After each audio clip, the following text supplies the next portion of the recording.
C'est un véritable désarroi qui semble s'être emparé des salariés du site canet de ST Ericsson. Au printemps dernier, la direction a annoncé la fermeture de l'établissement de recherche et développement de 114 salariés essentiellement ingénieurs et chercheurs qui sont donc concernés. 1200 suppressions d'emplois ont été prévues dans le monde entier. Les salariés contestent le bien fondé de la décision. Aujourd'hui, pour la première fois, ils ont pu entendre les explications de leur directeur sans grand espoir. À Colombelles, Pierre-Marie Puot et Mathieu Bellingen. C'était un acquis de leur grève du mois de juin. Les salariés de ST Ericsson avaient obtenu de pouvoir enfin rencontrer leur patron. Le PDG a bien accepté de leur parler, mais en visioconférence depuis le siège de Genève.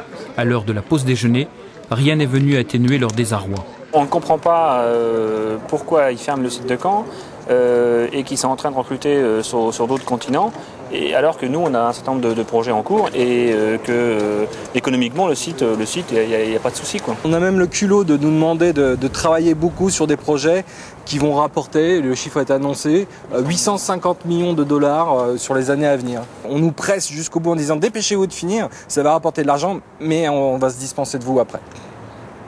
Voilà, moi j'ai plus rien à dire là-dessus. 90 ingénieurs et 20 techniciens conçoivent de nouvelles puces électroniques dans cet immeuble tout neuf. Certains ont commencé leur carrière chez Philips, la belle époque. Et puis, au gré des redécoupages de multinationales et autres réorganisations stratégiques, ils ont été brinque-ballés de NXP à NXP Wireless, avant de se retrouver en février salariés d'une nouvelle société, ST Ericsson. Plus pour longtemps. On est des pions, quoi. Et à une époque, on pensait que les entreprises avaient rien à faire des aspects sociaux et que ce qui les intéressait, c'était uniquement le business. Et là, on se rend compte qu'ils en sont même plus à ce niveau. Ce qui les intéresse, c'est même plus le business et l'activité. Ce qui les intéresse, c'est les considérations financières pures et dures.